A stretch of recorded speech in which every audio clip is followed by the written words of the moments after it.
All right, everybody, welcome to the Backseat Huddle podcast, episode 31. As always, I'm your host, Tristan Weber, and this is the first show of the offseason. I've had some people privately ask me, hey, what are you going to talk about now the season's over? And the answer is offseason stuff. So here's what you can expect to hear from me this offseason. You expect to hear from me about free agent moves, player movement, player retirement, coach movement, any major offseason storyline. I'll also be talking about the draft a little bit. I don't watch enough college football for me to be able to be like, hey, this team's to draft this. I don't feel comfortable talking about a lot of pre-draft stuff, but I will be talking to you guys about post-draft things, especially if something weird happens, like, when the Patriots drafted Cole Strange in the first round. That was a little weird, or if any weird type of draft situation happens, I will touch on that a little bit. But aside from that, this season, I'm also going to talk about a couple more free-flowing things, just some other ideas I've had, just some examples you can expect to hear about how the NFL is becoming too quarterback reliant, how we can expect to see more and more Patrick Mahomes archetype quarterbacks in the future, why Tom Brady chose the right time to retire, things of that nature you can expect to hear from me this off season. Okay. So there's the answer to that question, but enough blabber about that. Let's just go ahead and get into today's show.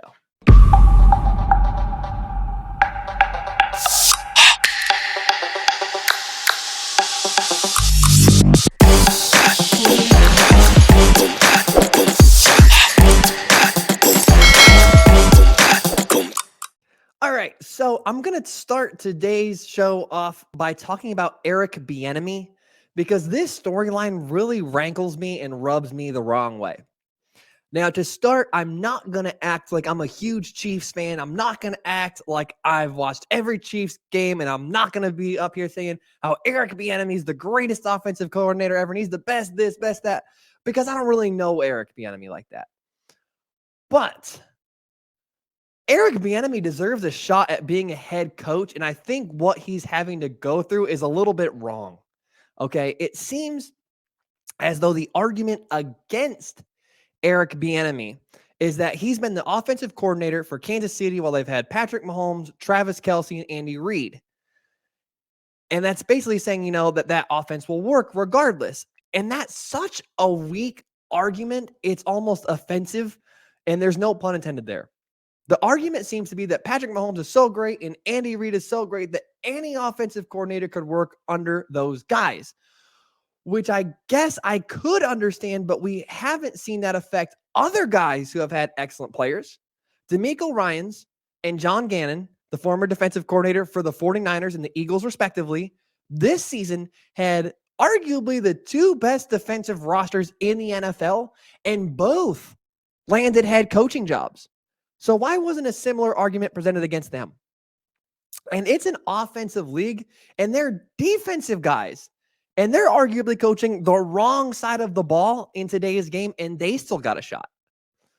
There are going to be some that say, well, Andy Reid is the guy that makes the offense go, and he's the one who calls the plays. Okay, fine. But that hasn't stopped Bill Belichick's defensive coordinators and assistants from getting hired other places. Matt Patricia, Eric Mangini, Romeo Crennel, and Brian Flores have all gotten opportunities as a head coach despite being defensive assistants under Bill Belichick, who we know runs the defense in New England. And now you're thinking, but Tristan, those are bad examples. Those guys weren't any good as head coaches. But have you seen Andy Reid's coaching tree lately? Being on Andy Reid's coaching staff is a good thing. 11 of Andy Reid's former assistants have gone on to get a head coaching opportunity in the NFL. And of those, I can name 2 that have Super Bowl rings as a head coach in John Harbaugh and Doug Peterson, and 2 others that have had a Super Bowl appearance as a head coach in Ron Rivera and Nick Sirianni. That's almost 40% of his assistants as head coaches who have gone on to have a Super Bowl appearance, which feels like an astronomical number. So it almost feels like based on that alone, you need to hire Eric Bieniemy based on the percentage. which is not at all how it works, but it felt good to say. It felt like it had some good, strong pow to it. That's not how it works. I'm really, to this point, I'm really not. I really don't understand the argument behind Eric Bieniemy not getting a head coaching job in the NFL. Like, at this point, is he just a terrible interviewer? I don't know, and I don't understand what we as just fans are missing with this guy. And it feels extremely deflating that he feels he has to go to the Washington Commanders and coach lesser guys because he feels that he has to prove he can succeed. Eric Bieniemy feels he has to prove he can succeed without Patrick Mahomes, without a great offensive roster, when other coaches have not had to go to those lengths to prove that they can coach. I feel bad for this guy, and it feels like having multiple top 5 offenses, 2 Super Bowl titles, multiple number 1 scoring offenses as an offensive coordinator, and he can't land a job as a head coach. It just feels silly to me. It feels silly. So let's move on from Eric Bieniemy. Like I said, that rubbed me the wrong way. That's why I got a little bit spirited. I'd like to talk about the tush push QB sneak, which is what the Eagles have done all season long with their weird QB sneak, and that's what they're dubbing it. I don't want to talk about this for long, but it feels like there needs to be a rule in place to prevent this play from happening. People aren't going to like it, but the Eagles deserve a ton of credit for running this play with the effectiveness that they did, but this play has just got to go. It's not good for the sport. Everything about it sucks. It's too automatic. It's too overpowered. It's too unstoppable. And like I said, it's just not good for the game. The NFL, as it is too heavily leaned toward the offense, and there shouldn't be a literal unstoppable play to go along with it.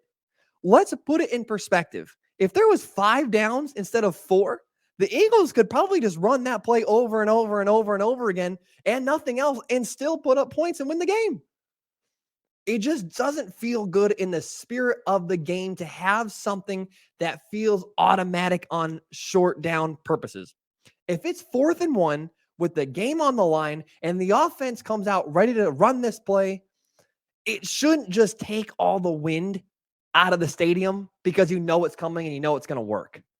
It's just kind of a gut feeling, and it doesn't feel good, Secondly, the play optically, it isn't fun to watch. This is a rugby scrum in football, and I don't mean that in a good way.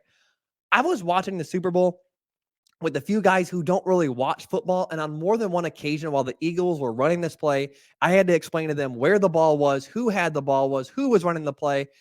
They weren't sure who had the football. They weren't sure if the guy crossed the line to gain, and it was just confusing for them. And this is not me suggesting that the game of football should just be catered to those who don't watch, but someone who does not watch the game should at least be able to tell who the ball carrier is and where the ball carrier is at. It's also not fun to watch from an experienced viewer standpoint. I'm going to put the play back on the screen again. And sorry to audio listeners. And tell me if this play is fun or has any level of excitement for you to watch. No, it doesn't. Unless you're an Eagles fan, if you're like me at all, you're probably thinking this shit again. And if you're not thinking that now, you will be thinking that when the play gets run for the 40th time. The regular QB sneak has a very high success rate, and we don't need something pushing it into basically automatic territory. The play, it's just got to go. It's got to go. That's all I have to say about the, excuse me. That's all I have to say about the tush push. My final topic, I'd like to talk about DeAndre Hopkins for just a second now. So the no trade clause for Cardinals All-Pro wide receiver DeAndre Hopkins contract has voided due to his 6-game PED suspension last year. Okay. So for those of you that don't know, I'm going to assume that most of you do. Under normal circumstances, if a player has a no trade clause in their contract, it doesn't technically mean they can't be traded. It means the player would have to be okay with being traded, then void the clause, and they can be traded, which is what we saw with Russell Wilson last season. He had a no trade clause, but wanted to be traded and therefore got to pick which team he was okay going to. And he told the Seahawks, hey, work out a deal with these teams. And then the Seahawks made a deal with the Broncos, which is one of the teams that Wilson was okay with. And therefore, the Seahawks were able to trade him despite the no trade clause. Get it? Basically, the no trade clause just allows the teams to choose which teams they're okay being traded to, assume they are okay being traded. DeAndre Hopkins now no longer has that option. The Cardinals can, and with their cap situation, likely are going to trade him to the highest bidder. And there's two teams that need to do everything that they can to get him, and two teams I feel could be dark horse candidates and need to at least take a look at getting DeAndre Hopkins. The first two teams are obvious. Number one is Baltimore. Shout out to Kai. If the Baltimore Ravens manage to bring back Lamar Jackson, which seems to be up in the air at the moment, they need to get him a wide receiver one, which Hopkins very obviously is. We have seen teams with young quarterbacks, and Lamar is still young. We've seen teams bring in legitimate number one options, and it completely changes everything for their quarterbacks. And there's some very recent examples. Dolphins bringing in Tyreek. Tua has a career year. Eagles bring in A.J. Brown. Jalen Hurts makes a Super Bowl, has a career year. Bills brought in Stephon Diggs. Josh Allen had a career year that season. It very much feels like DeAndre Hopkins could very much have that kind of impact for Lamar Jackson. The second team that needs to do what they can to bring in D-Hop is obviously the Bears. The Bears are allegedly looking at trading Justin Fields, which could bring in some needed draft capital / trade ammunition to go and get D-Hop. And if the Bears do trade Fields, they will very likely be bringing in another young quarterback with that number one pick. And it would obviously behoove a young quarterback to be able to walk into Chicago and have an established wide receiver one like Hopkins, a solid wide receiver two option in Chase Claypool, and then a good to very good young tight end in Cole Kmet. And then even if the Bears don't trade Justin Fields, all of that would still be applicable for him as well. You are surrounding whatever young quarterback you have in Chicago with a rash of weapons and are providing him with the support base that they would need to succeed.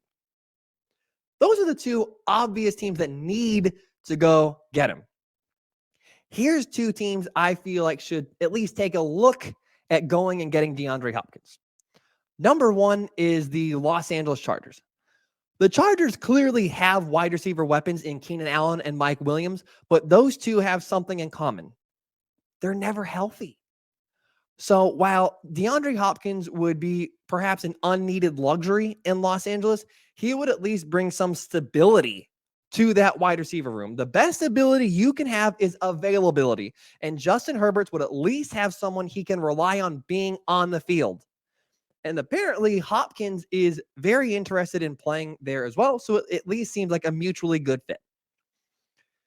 The final team that absolutely doesn't need DeAndre Hopkins, but should consider trading for him is the Philadelphia Eagles. I can hardly consider a team that does not need DeAndre Hopkins more than the Eagles, but hear me out. This would likely be a one-season type of deal where they trade for DeAndre Hopkins, and then the Eagles push a bunch of that cap hit that they're going to get from the Jalen Hurts contract a little bit down the road, and they try to run it back just one more time this season with as much offensive weaponry as they can. It's worth a shot, and maybe I'm just being crazy, but if you're the Eagles and you come up just short in a Super Bowl where you only scored 11 points in the second half, I would have to consider adding another big-time playmaker. And the Eagles have the draft capital and trade ammunition to go and try to get D-Hop. They have 2 first-round picks this season. I don't know that I'll give up both of those, but maybe a 1 and a 2 this year to get a player like D-Hop. I don't know. Maybe that's just me being crazy, but it's fun to speculate. So that's it. That is my show today. Once again, feel free to like and subscribe. Take care, everybody.